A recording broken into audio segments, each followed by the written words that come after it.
Hello everyone, I'm Tom Secker. I am a researcher and filmmaker. I've been following the 7/7 case for years now. I've made two separate documentaries, both of which are freely available online. Anyone can watch them. The first, in 2010, is called 7/7 Seeds of Deconstruction, and it is essentially a summary of the anomalies, the conspiracy theories, the outstanding questions and issues as they stood at that time in 2010. Then, at the end of 2010-11, into 2011, we got the July 7th inquests into the deaths of the 52 victims, and an awful lot of new information came out through those, so I decided I'll make an additional documentary covering all of this stuff, reviewing the existing questions, all the rest of it. That's called 7/7 Crime and Prejudice, and like I say, anyone can watch these. They're free, they're on YouTube and on other video sites as well. When the inquests ended in May 2011, they left the official story in something of a paradoxical position, because Lady Justice Hallett, the coroner, ruled at the end of the inquests that there would be no investigation, no inquests into the deaths of the 4 alleged suicide bombers. So having concluded that these 52 people had died in suicide bombings, the state, the government, is effectively saying, we're not going to look into the deaths of these alleged suicide bombers. And without having proven that those men killed themselves, that they were suicide bombers, how can one accept the conclusion that the 52 died because of suicide bombings? So this is a paradox, and I think the only real answer to this paradox is to reinvestigate the crime, reinvestigate 7/7. We can do this ourselves, we can press for further official investigations. Ultimately, I think things like a public inquiry, it would be a good accomplishment, but it probably wouldn't necessarily tell us anything that we don't already know.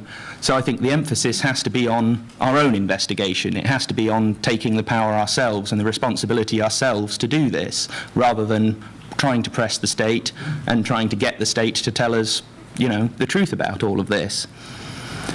Now, to investigate it, we have to use the evidence that we've got and the evidence that we can subsequently get access to. And a lot of this has been destroyed. For example, the 3 carriages where bombs went off, the 3 tube train carriages, they've all been scrapped. They've all been melted down, they've disappeared. And all the carriages alongside them, the adjacent carriages, they were sent all the way to Hungary to be repaired, as though we don't have the capacity to repair tube trains in this country. Very, very strange, very suspicious. Nonetheless, at the inquests we did get a lot of new information and a lot of new evidence, and in particular in terms of the physical evidence, we had diagrams of these tube carriages and where the explosions are supposed to have taken place within them. Now, I'm not going to get into this in detail right now because it works better visually, and I went through it in my film, so I'd recommend for the answer to that to watch the film. But fundamentally, it doesn't add up. Fundamentally, where they say these explosions took place and where they say the alleged bombers were and where they say people were before the explosion and where the bodies ended up does not fit together. It just doesn't. So we have to ask the question, were these men even on those trains and on that bus? Were those explosions even caused by backpacks or any other bomb that was left there by terrorists, or were they caused by something else? The problem with this sort of argument is that to resolve that one fully, we would probably need access to the physical evidence that's been destroyed, so we may never get a proper answer to that one. We may never be able to put that one to bed. It's very difficult, in my mind, if not impossible, to see a fresh prosecution, a viable prosecution of someone emerging from that route of investigation simply because the evidence has been destroyed and we don't have it in order to place it in front of a court and try and prosecute these people. So I'm going to talk about a quite different route, and this very much relates to what Ian was just talking about with intelligence failures. You know, what were the intelligence agencies doing before these attacks? What did they know? How did they react to it? So even though the police investigation hasn't actually produced a single conviction in relation to 7/7, they prosecuted 3 men, but the 3 men were innocent, and they were found innocent. So, to date, no one effectively has been held responsible for this.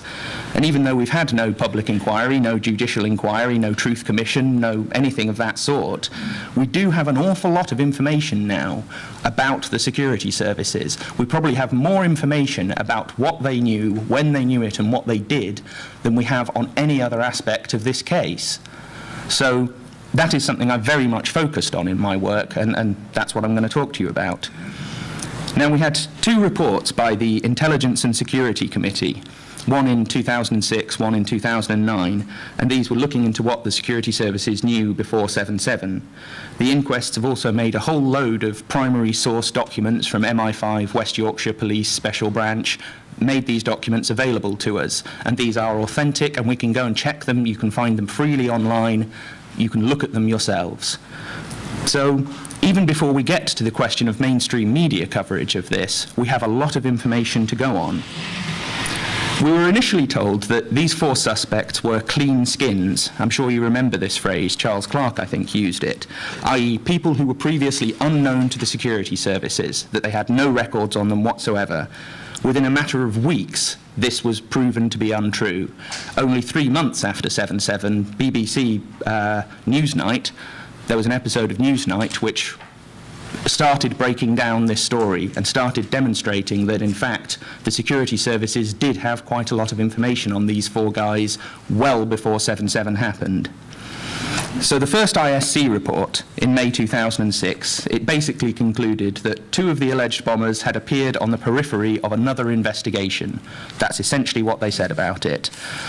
At the 2007 trial of these men, who were the subject of this investigation, a lot more information came out, and it became abundantly clear that, in fact, MI5 had followed two of the alleged bombers a year or more than a year before 7/7. They'd followed them for 200 miles, they'd got their home address, they'd had records of phone calls between them and other suspected extremists. They had a lot of information. So then we got the second ISC report in May 2009, and they arranged a detailed timeline of what MI5 knew, when they knew it, and what they did about it. The problem is, at the inquests, an awful lot of these documents and an awful lot of the testimony that we heard completely contradicts this timeline. It says that fundamentally MI5 did not know these things when they told the ISC they knew them. They actually knew them well in advance. So the ISC once again issued an annual report, 2010-2011 annual report, looking at these discrepancies in the timeline, and they just accepted MI5's excuse that this was just, poor record keeping, and that they hadn't, been able to find the paperwork when they were asked for it, and that there was no intent by MI5 to deceive the ISC. So what has emerged from the official investigations is that the security services had a lot of information on the alleged bombers, and in particular Mohammed Sadiq Khan, the man who is supposed to be the ringleader, the mastermind of these attacks. In fact, they'd come across him at least a dozen times in the years before 7/7. Almost every single time, leads weren't followed up, or information wasn't shared, or searches on databases didn't turn up information that it should have done. So I'm going to take a look at one particular strand of this, and then have a quick look at what I think it all means. One of the major parts of this story of intelligence failures focuses on the Ikra bookshop and learning centre up in Beeston, which is a suburb of Leeds. And this bookshop has been portrayed as a sort of hotbed of Islamic radicalism that may have played a role in turning these men into suicide bombers. Among their various activities at the bookshop were trips to the countryside. They would take young lads off to the Lake District and things like that. One of the central figures there was a man called Martin McDade. He was a white British convert to Islam. According to witnesses from the bookshop, McDade was the one who was doing all the ranting and raving. He was the one who was, if you like, preaching extremism. He is basically the only evidence that there was any kind of radicalism going on at that place. Now, in January 2001, so even before 9/11, a joint MI5 West Yorkshire Police operation followed McDade and several other people to the Lake District. They were filmed, they were photographed, probably even more surveillance. It may have been even that their conversations were bugged. We don't know. But among those who were filmed, who were caught on camera, were Mohammed Sadiq Khan. Now, they had a picture of him in January 2001. The exact story of who they showed it to and when is a bit muddled, and I won't get into all of that, but fundamentally what they're saying is no one identified Khan from this picture until after 7/7. Maybe that's true, maybe it isn't. But moving on a little further, in April 2003, a couple of years later, there was another joint MI5 West Yorkshire Police surveillance operation. They followed McDade around, Martin McDade, they followed him around Leeds for a couple of days. They noted, who he met with, where he went, what he was up to. Again, they came across Mohammed Sadiq Khan, or at least they came across his car. They saw McDade get a lift in this car, and they did an immediate check on the registration plate and traced it back to Mohammed Sadiq Khan. So they had his name. But apparently, they never passed this information on to MI5. It was West Yorkshire Police actually on the ground with the cameras and the cars following these people, and they supposedly never told MI5 about this. Well, why not? If they considered the information important enough to do a check on the car straight away to find out who owned it, well, surely the information was important enough to pass on to the security service.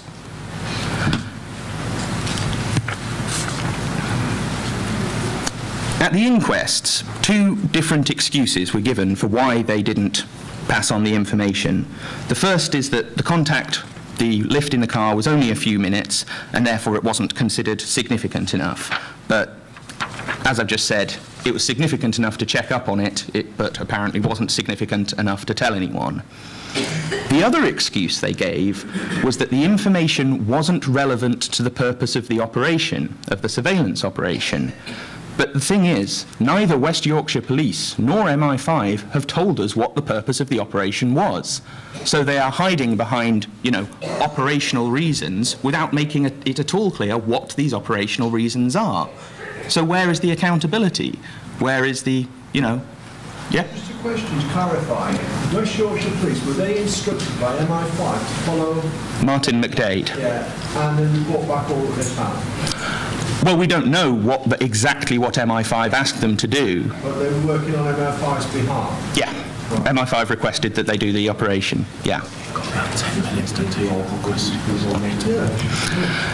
So later in the year, in December 2003, West Yorkshire Police carried out further investigations into McDade, and in particular into the Ikra bookshop, where he was hanging out, apparently preaching his extremism.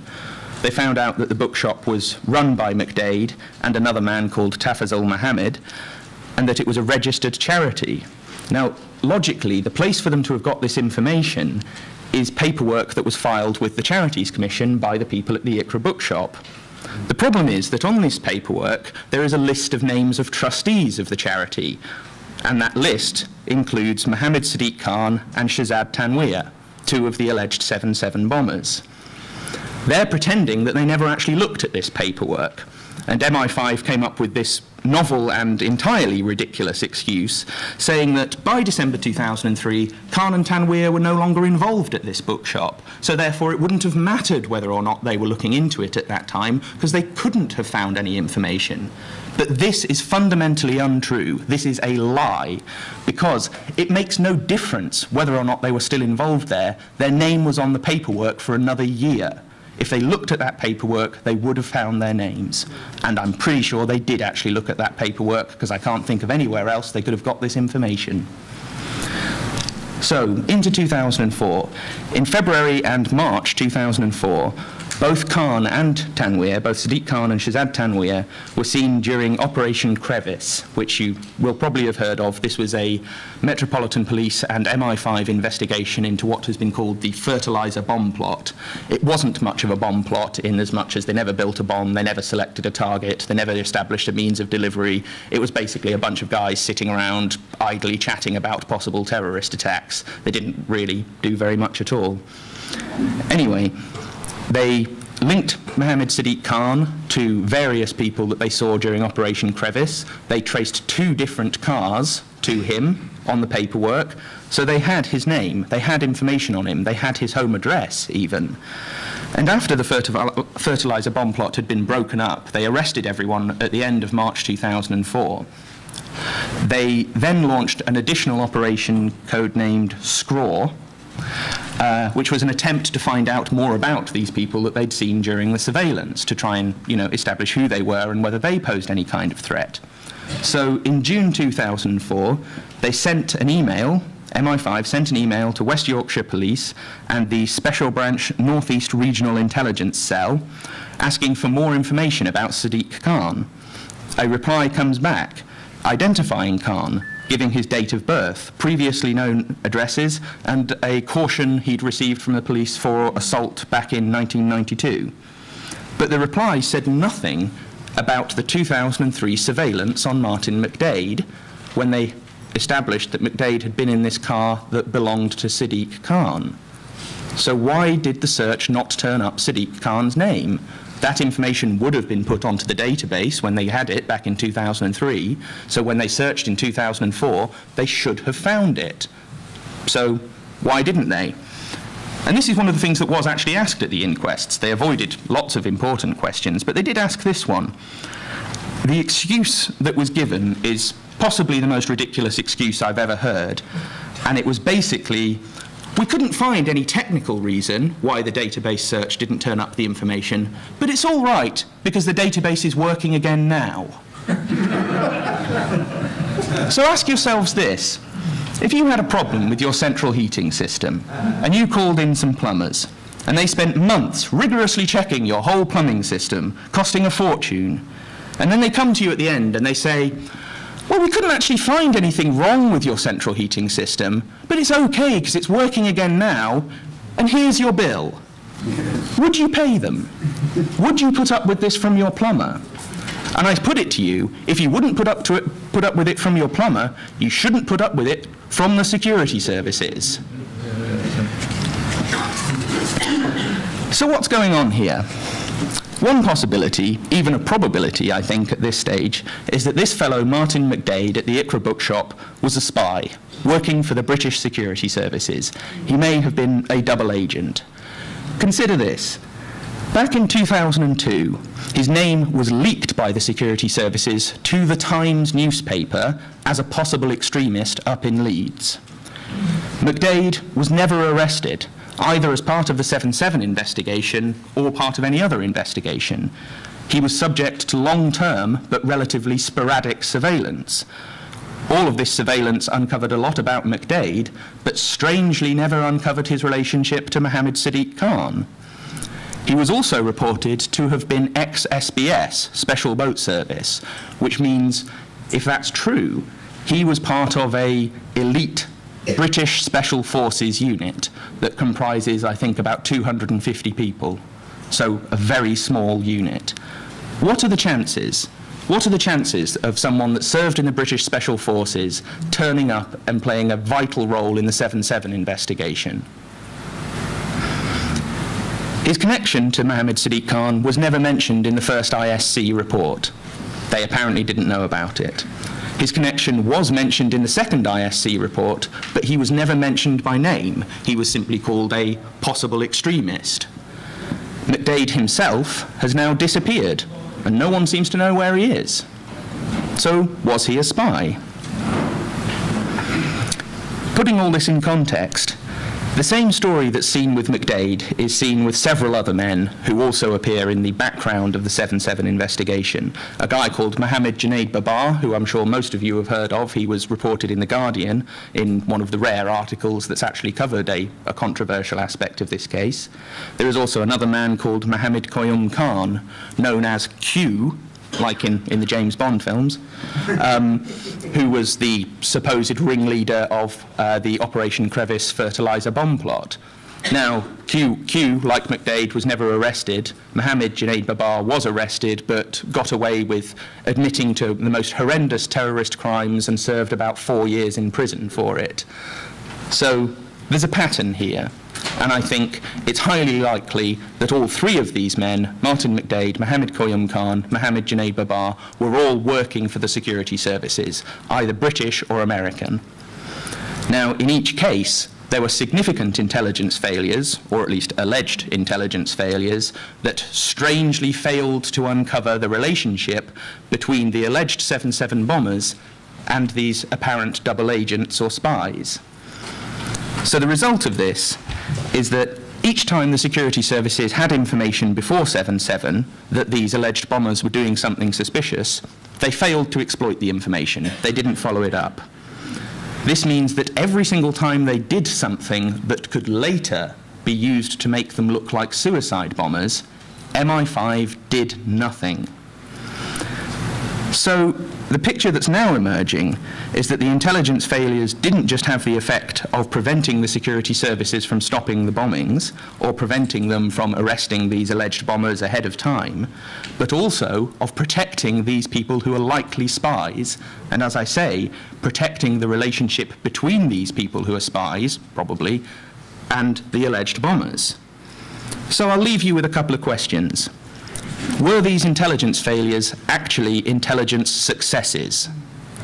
And was the point of all this to help create legends, backstories for these four alleged bombers that after the attacks could be made to make them look guilty? Thank you.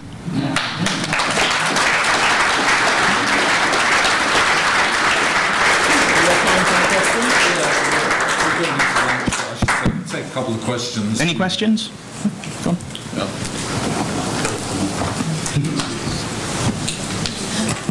Sometime before the attacks, there was an exercise done by the police in which a simulation was done of something similar happening in London. I'm not talking about the thing that allegedly was happening on the day. I'm talking about something that happened about a year before. And this was reported by local news, by London television. And in my cynical way, as soon as I saw that report, I thought something like this is going to happen soon. I'd just like your comments on your feelings about that. What we do know is that, in fact, there were a number of exercises, possibly half a dozen, possibly even more than that, in the 2-3 years before 7/7, that in some way predicted the attacks. But the thing is, you do have an annual exercise on the London Underground that is an annual emergency service exercise. So the fact that they were running one perhaps isn't so suspicious. It's a relatively logical thing to do because emergency service on the Underground is quite a tricky thing. It's something that needs to be trained for and exercised. But there are a lot of other exercises too that never exactly predicted 7/7, but predicted elements and aspects of it. So one could kind of go down the route of maybe these exercises were being used as some kind of preparation or cover for the attacks. But I think what we can establish and what we can be certain of is that this scenario of a terrorist attack on the Underground was basically the scenario that they were thinking about. It was the scenario that they were predicting, and therefore it is rather strange and suspicious that that is the scenario that actually played out. Without more information, I wouldn't want to go further than that, but it's an avenue of investigation, certainly. Yeah. Behind you. Thank you. As a comment for what Ian was saying earlier on, while I have absolutely no difficulty in believing in security service conspiracies on either side of the Atlantic, I also think it's not, we shouldn't underestimate the sheer incompetence of a lot of these forces as well. And that there were long running going back from their inception, jealousies and competitions between the CIA and the FBI, and I think it's quite possible that information wasn't passed from one to the other simply because they were jealously guarded in the interests of one agency over the other, rather than a more conspiratorial notion that they were hidden to protect the hijackers. Another minor example is after the planes hit the building, the New York police couldn't communicate with the New York Fire Brigade because they were quite deliberately on radio frequencies that wouldn't allow them to communicate with each other, again because of institutional jealousies and competitions that went back right into the 19th century when the two forces were originally formed. The other thing about Dade being an SBS member, I think that I read there's also an ex-SBS member who's been identified as working with Irish Republicans. Yeah, John Joe McGee. Yeah. Yeah, and it's on a slightly different tack. Over the last 3 or 4 weeks, Socialist Worker has been investigating the links between News International, the Met, and there were people from the Force Research Unit, which was a secret security force, security services group in the north of Ireland, whose almost specific task was pointing out to loyalist paramilitaries Republicans for assassination. Like Patrick Finucane, yeah. Yes, exactly. And they have also been, it's turned out that several members of the FRU have been involved with working with private investigators. I think one of them was involved in the murder of the guy in the Sydenham car park. And it's just... it's interesting the way that these security people somehow find their way into... they do turn up in other places, yes, certainly. Look, we're supposed to be having a small break. Yeah, we're supposed to be having lunch now. I think it's probably time to finish. Yeah. I'd just say in response to that thing about the CIA and the FBI, it is a bit depressing that I can give you chapter and verse of a guy who's worked for years on this. I've worked for years on it, and just to hear the sort of trite story about how, it's probably because the FBI and the CIA didn't like each other. That doesn't go a quarter of the way to explaining it. If you don't believe me, check it out for yourself. Please do not repeat these myths, which, I'm sure you're doing this in good faith, but Socialist Worker is part of the gatekeepers on this issue, I'm sorry to say. I wish they'd behave otherwise, but they're not the good guys when it comes to false flag terrorism. They're the gatekeepers. And effectively, I'm sure it's out of incompetence and denial and wanting to believe these myths that come out of the BBC that, I'm not saying they're consciously allies of the CIA, but in effect, a lot of the traditional left are effectively de facto allies of the CIA. I'm sorry, it was a big disappointment when I came to understand that. Thank you.